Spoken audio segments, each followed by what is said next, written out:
Glad to have you back, and you're still watching today's edition of the Inauguration Day Special, and Plus TV Africa definitely is bringing you all of the updates as they unfold. Now, Nigeria really has experienced a rise in insecurity over the past few months, and during his interview, President Muhammadu Buhari said Nigeria's economy will continue to suffer as long as insecurity persists, and called on Nigerians to fish out the criminals among them before blaming the government for failing to attract investment. Now, insecurity really has become one of the greatest concern of our time.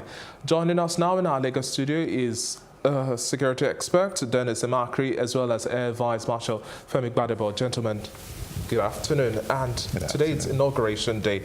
Quickly now, sir, we start of today looking at the spate of insecurity in the country. We cannot... Going back and forth of all of the inadequacies is unnecessary at this point in time. It is a clean new slate, a start of a new cycle of government. What's your word to Mr. President today?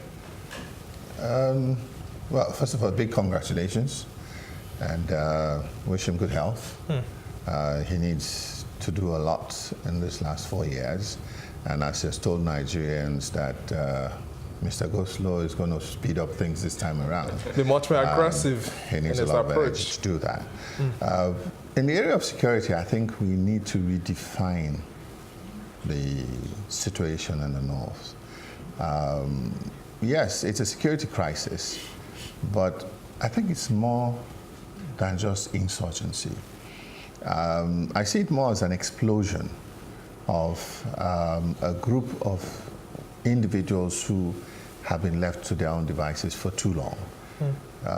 It would appear that the northern elites for close to 100 years have marginalized the peasant population through what you call the Al-Majri educational system, where children are being sent to Islamic malams and left totally at the device of this malam, who is supposed to teach them the tenets of Islam and a few things. But the interesting thing about that system is that the parents do not pay any wages to these malams, and some of them actually move from city to city. As a result, you could give your child, your male child, as early as maybe 3-4 years old to a malam in, let's say, in Kano, and he could end up even in Maiduguri or Sokoto over the years with anywhere from 50 to or more children of that age. Now, how do they survive? Apart from the schooling and everything that they're being taught, at certain periods every day, these children have a bowl and they go out to beg for alms. It could be food, it could be money, and so on. And the Islamic religion also, which I discovered during my stay in Kano, also teaches generosity. So you'll find that people naturally give alms to these young ones. Some give money, some give foodstuff, pieces of bread, whatever it is. They eat out of it and they return to the malam. The end result is that we started to have infiltration of malams who had other intentions. And we had the Metatsini, that crisis in Kano in those days, in the 80s, and so many other things that have crept up that has shown that some of these malams have turned to using these children for diabolical means. The children have grown. Some of them are adults now. Some have done well. And what we must understand is that in any group of human beings, some are inherently intelligent. Some have leadership qualities. If they're properly trained, that intelligence and leadership quality will be used for good.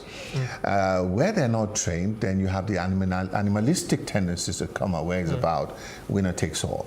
And so you could find a young boy of 18 ruling a group of people who are even older than him, the more aggressive he is, and so on.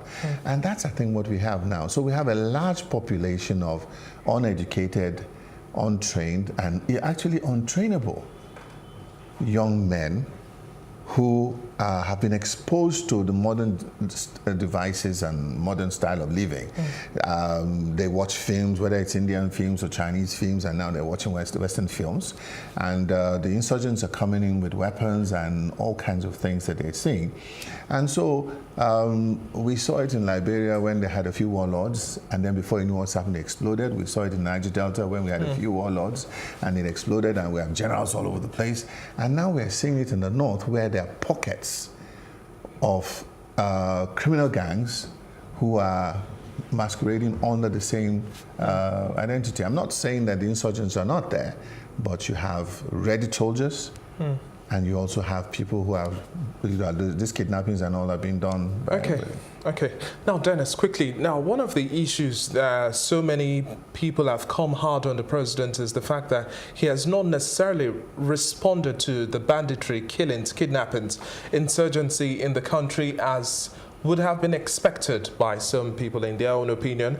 And former President Olusegun Obasanjo said, we cannot have a situation where any single insecurity or security challenge is left unattended to or romanced in any single way. It must be dealt with head on. Now, the president also talked about his retention of service chiefs as well during his last interview, and a whole lot more. But people are still of the view that the president does not necessarily seem to have a clear-cut ideology when it comes to strategizing and dealing with Boko Haram. In his mind and in all of his mannerisms, it still stands clearly that Boko Haram is defeated, and for kidnapping, banditry, and the likes that are emerging now, he gives the excuse that the communities are not necessarily bringing out the criminals within them, and that's why we have the response from Yakubu Dogara as well, saying, well, the president is just the master of blaming others but himself.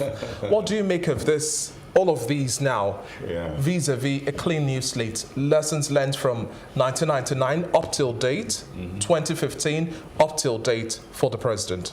Well, you have to realize the kind of situation we find ourselves. And of course, it was not the president who said that we've defeated Boko Haram. In his interview on Monday, he still reiterated that. Well, one thing is that he says they don't hold any local government.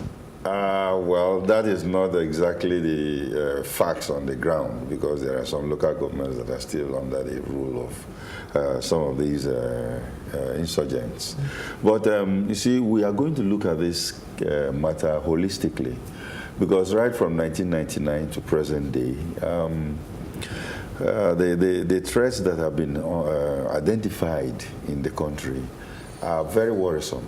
You have the insurgency itself going on. You have armed robbery, violent communal clashes, and kidnapping, especially, you know. And just like the AVM said here, it's the Alamajiris who are right now growing up. Some of them are teenagers, some of them are adults already. And then this was something that was brewing. It was like a ticking time bomb that has blown out right now and spread all over the north. And we cannot continue to, handle this thing with body languages. The security agencies really have to wake up and do something. We know that it is the commander-in-chief that will give the direction. And after he gives the direction, they have to run with it. And number one, he has to help them by equipping them properly. And then, of course, let them have good training. And then a level of independence in doing what they are supposed to do. Going out there and then, of course, facing it squarely in the face. Your approach seems simplistic, but implementation would then now be the crux of the matter. Implementation is what we have problems with right now, because we are not giving it the gusto that it needs, at this time. Vice Marshal Femi, are you impressed with the president's stance that he says now he's going to place a premium on the judiciary as well as the police to ensure that these front line of law and order are well funded, well resourced, and play their role actively this time around? I think it's a long overdue measure.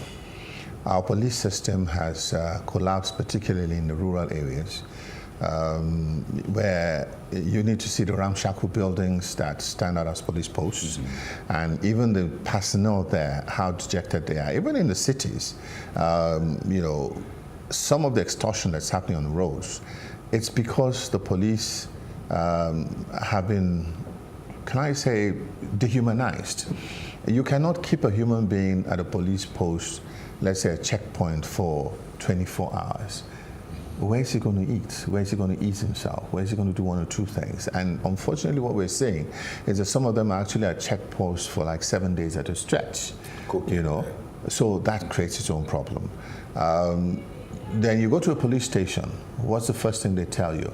They don't have stationery for you to do a report. They don't have fuel for the vehicle for you to do this and that. This story has been reoccurring for years. We've had so many IG police come out and say they're going to resolve these issues, but it just doesn't happen. You have, and so on. So there has to be a deliberate effort to bring in more manpower, to train them, to make sure they are properly remunerated, to make sure that the adequate facilities, equipment, and all are there. Look at states like Lagos have spent so much on equipping the police. But what do you see? Within 6 months, the vehicles have been bashed anyhow. So nobody's been held accountable for these things. Whereas the private vehicles last for 6 years or more without things like that, or at least people will repair them. I remember yesterday on one of the stations, somebody was talking about the police system in those days, where the police had the best maintenance workshops for vehicles. Now all those things are dead. So we must resuscitate them. When you go to the judiciary, you also find that why are prisons loaded with awaiting trial? Right. It is because there seems to be a backlog. I mean, people are caught wandering at night, something that could be resolved within a day or two, and 6 months or more, they're still in prison. What's happening within the prison system? They're being indoctrinated by hardened criminals. So by the time you now release them into the system, you have released more criminals into the system. So we must come up with a total overhaul of both the police and the judiciary system.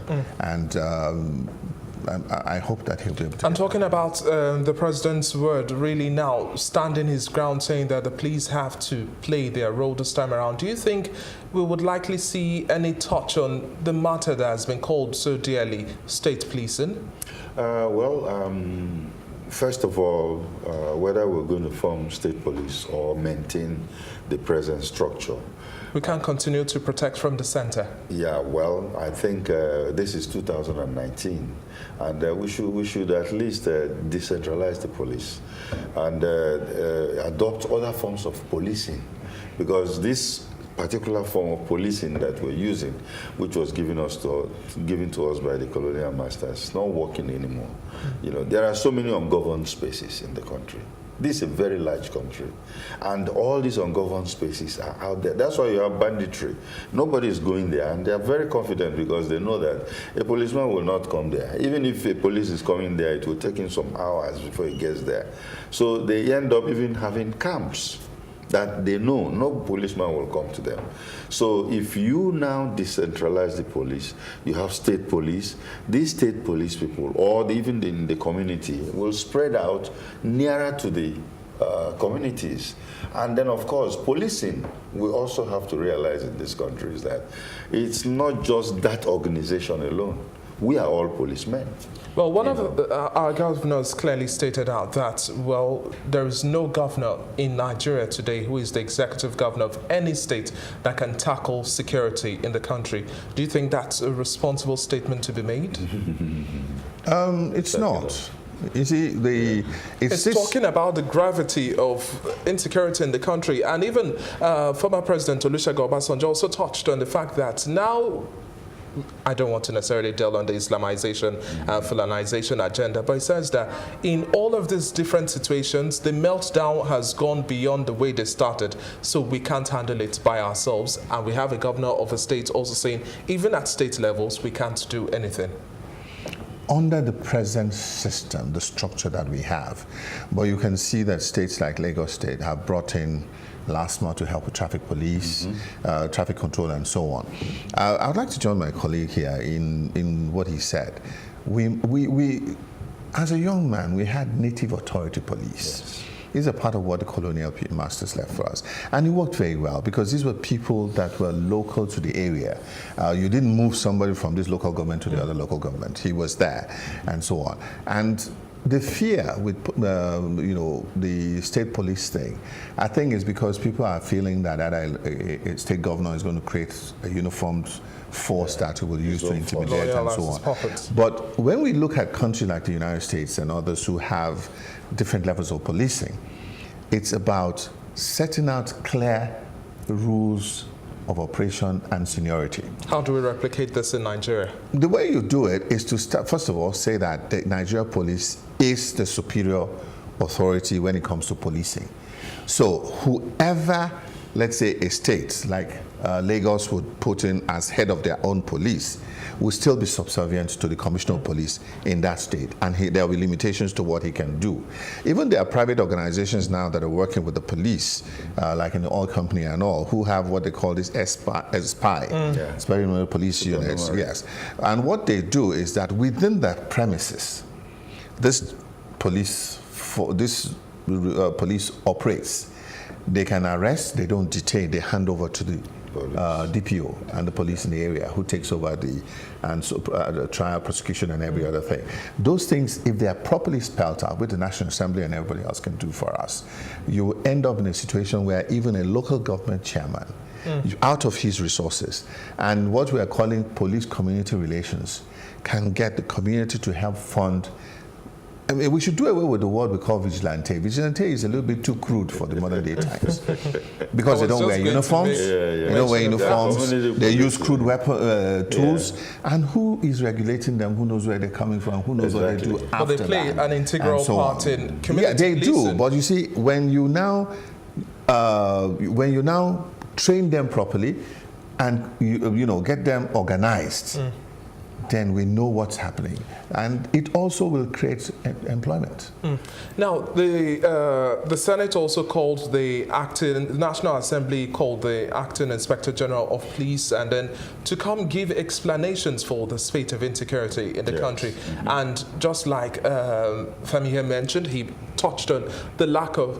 The Inspector General of Police touched on the fact that we don't have enough fundings.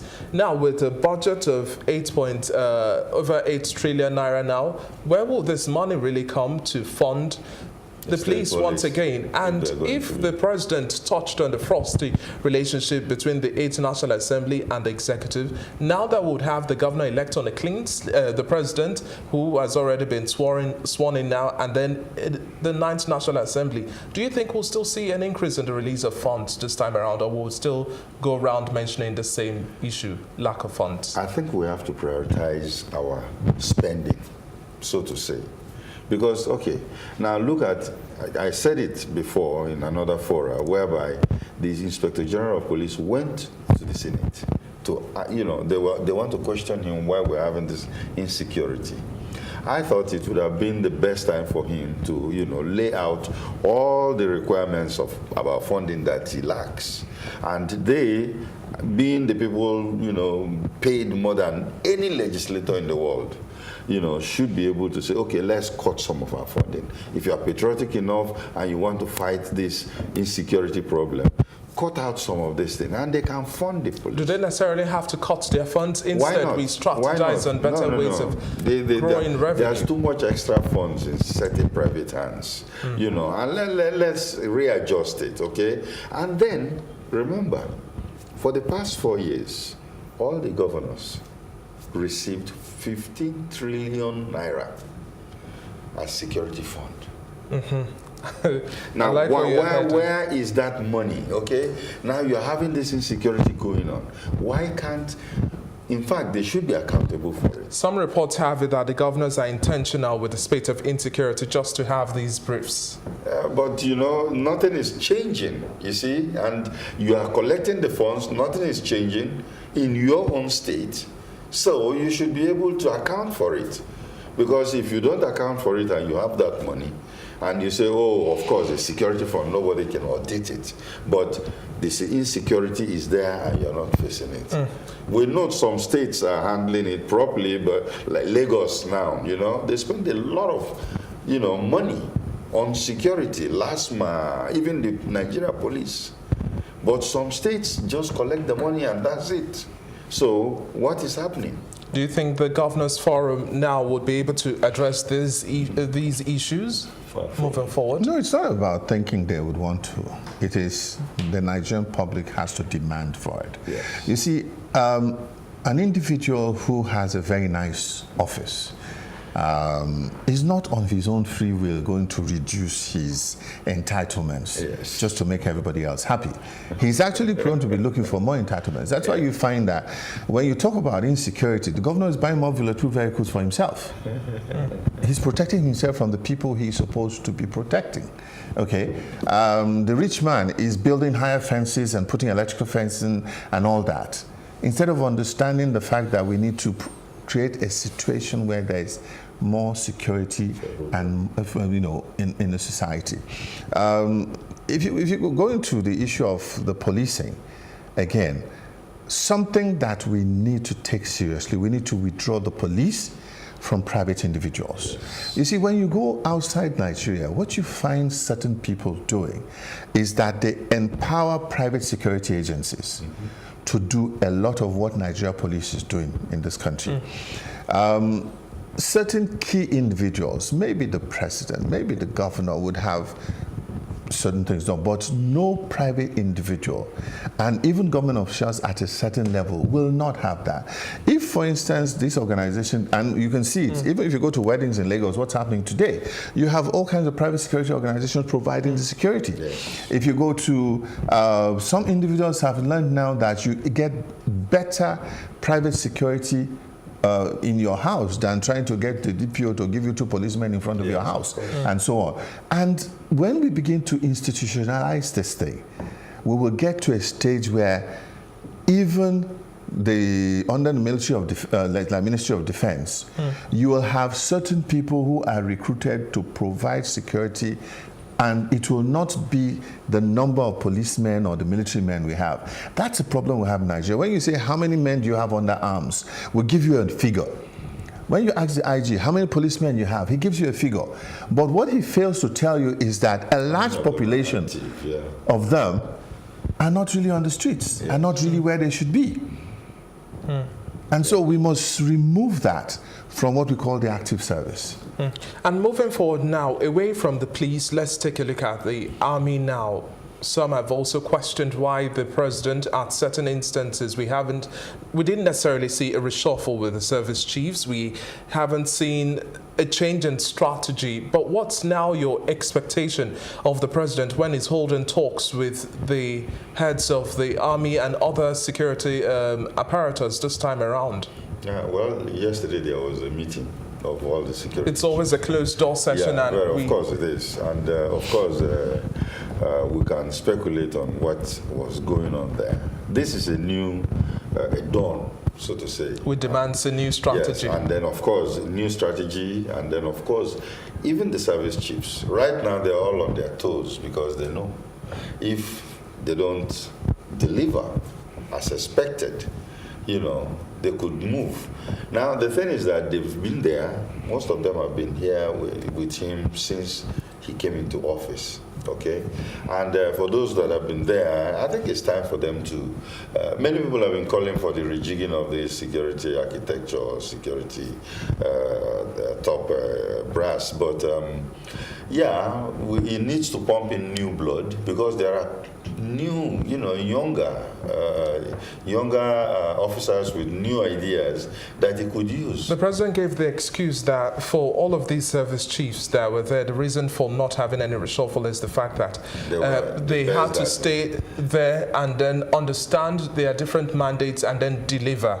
It's not like that. because you cannot. How long are you going to stay to understand? He said he grew through the ranks and understands why they need the time to be able to. He was a general. He knows. He knows. How long did he stay in Maiduguri before he understood to quell an insurgency that was that he took care of when he was the brigade commander there? Okay. So it's a situation where you have to. Maybe Avian can tell you better there because they're all military, but you have to change. It's a regular thing. You don't keep people in a place for too long.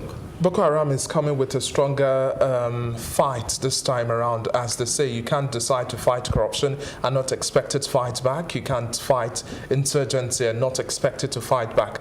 The government has also been questioned as to what are the levels of conversation, interaction or engagement with these insurgents. This time around, whether or not the government of the day wants to accept that they paid ransoms or not, to what extent do you proffer solutions towards engagement or talks or exchanges with these insurgents, and looking at the fact that Leah Sharibu and others are still in captivity and national security is the first duty of the government?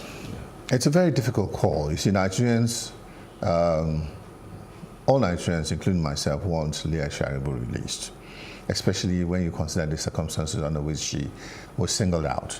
And is still being detained, and the rest 5 years and counting, and the rest of the Chibok girls. Nobody, no child should be denied proper, growth and everything that they're entitled to, and no parent should have to live under this kind of doubts about the safety of their child. It's very agonizing. But while we want government to do everything, we must also understand that it is dangerous to negotiate with terrorists. It's just like a blackmailer. When someone blackmails you, let's say, for instance, with some information about you that you don't want to be sent out, when you pay, there's no guarantee that even when they give you a tape, it's the original tape. Okay, we'll just like you to hold on to that thought, and we'll take a quick break. When we come back, the conversation continues with a focus on security. I still have with me Air Vice Marshal Femi Gbadebo, as well as security expert Dennis Amakri. Don't go anywhere.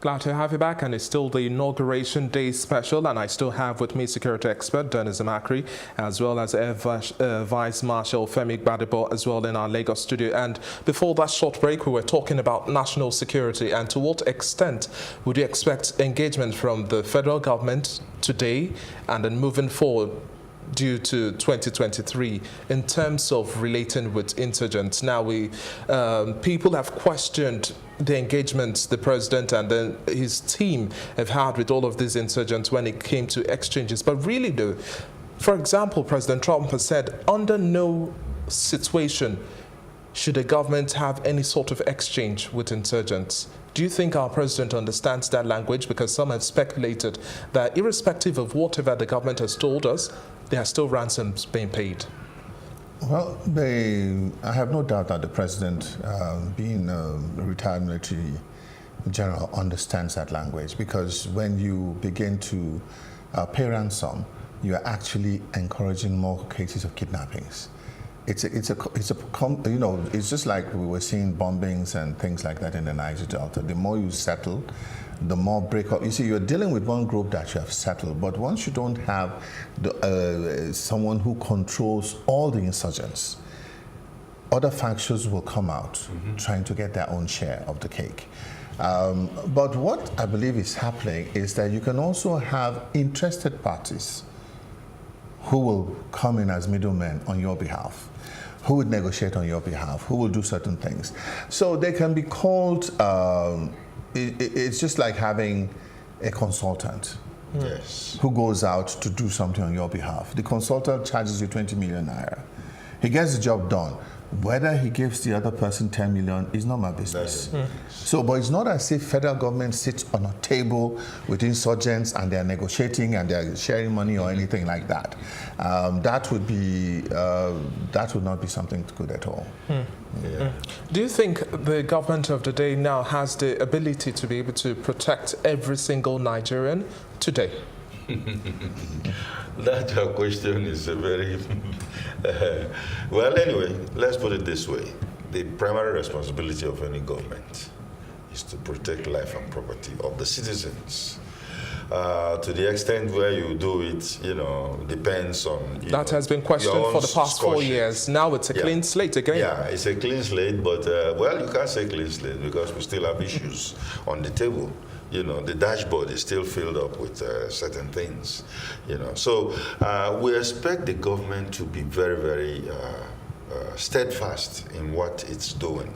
You mentioned about Trump saying that, well, American government actually, not Trump, that they don't negotiate with terrorists. And they don't, actually they negotiate or they use a third party negotiating, but they don't pay ransoms. Now, the reason why we have a preponderance of kidnapping in Nigeria right now is because Nigerians have been paying ransom, including some government agencies, paying ransom. Now, publicly they could say no, but we know I've been involved in so many kidnap cases and ransoms are being paid. But I am worried about certain areas where, kidnapping is a low-risk, high-yield crime. That means it's easy to kidnap anybody, and you can get a lot of money out of it. But the most critical part of it is how to collect the money. We are not looking at it because Nigerian police does not have a plan for that side of it.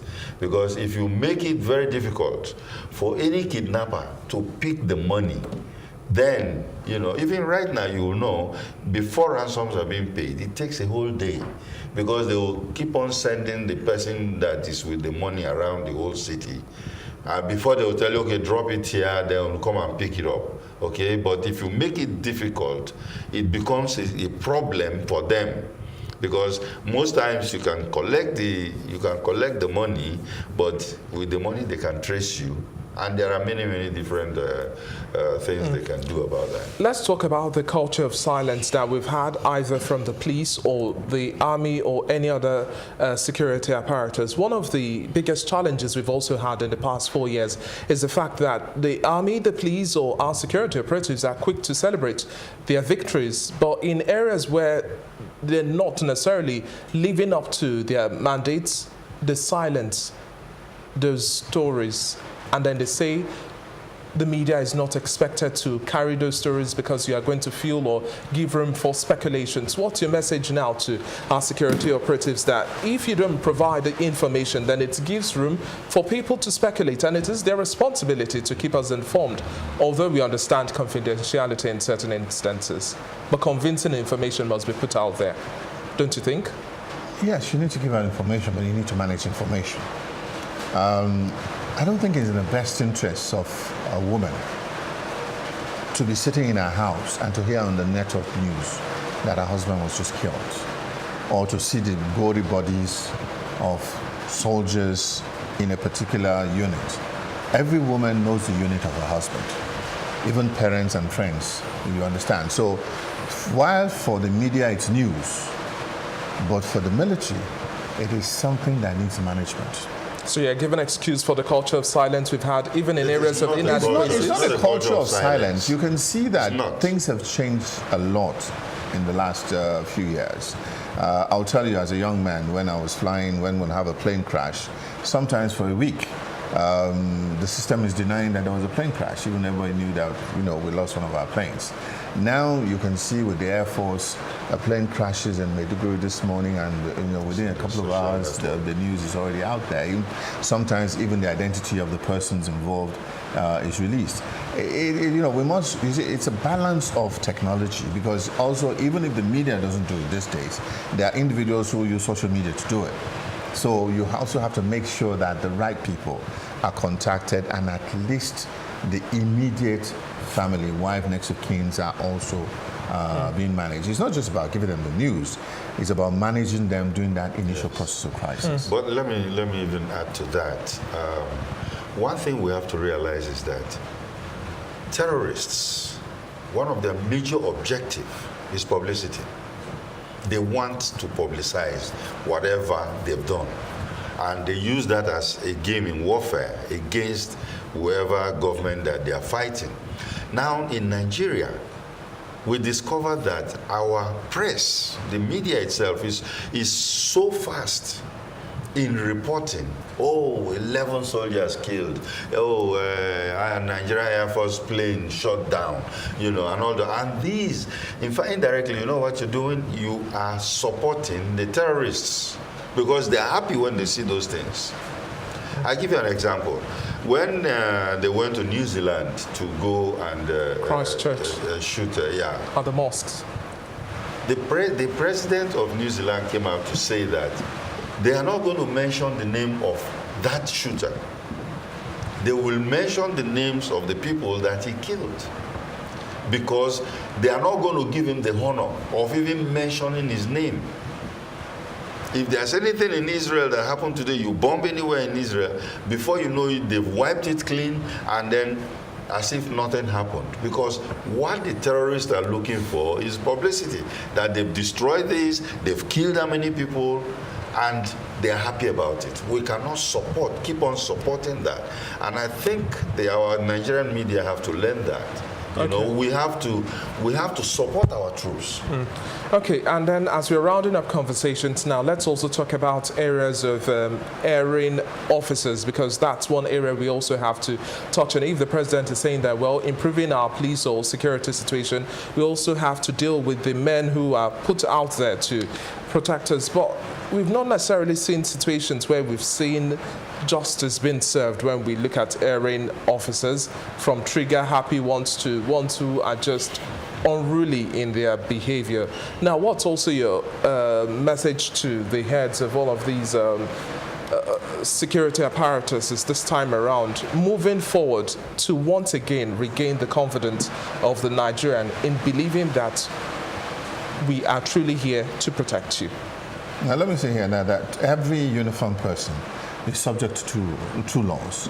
The Nigerian Penal Code and then the military or police. Internal disciplinary measures. So if it's a very serious offense, the first thing you do is to deal with the person militarily, and if the punishment is higher than what he will get outside, then he's handed over to the prison system and he serves his time in prison and so on, after often losing his rank. If it's not so serious, then he's, let's say, rape of a woman or stuff like that, he's first of all dismissed from the military and handed over to the normal judicial process to handle the system.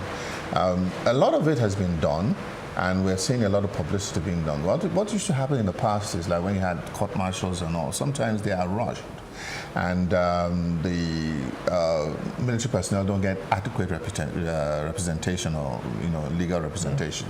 Now the whole system is changing, and the process takes a little bit long. But I can assure you that things are much better, and civilians should not be wary of reporting cases of abuse.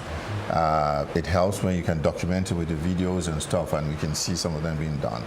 The police have done reasonably well lately with some of the cases. Okay, thank you very much, gentlemen. This is where we wrap up this conversation. It's been a pleasure speaking with you, sirs, and hopefully we don't have so much of regrets this time around as we are starting off a new phase, and especially dealing with all of the old issues that still haunt us today.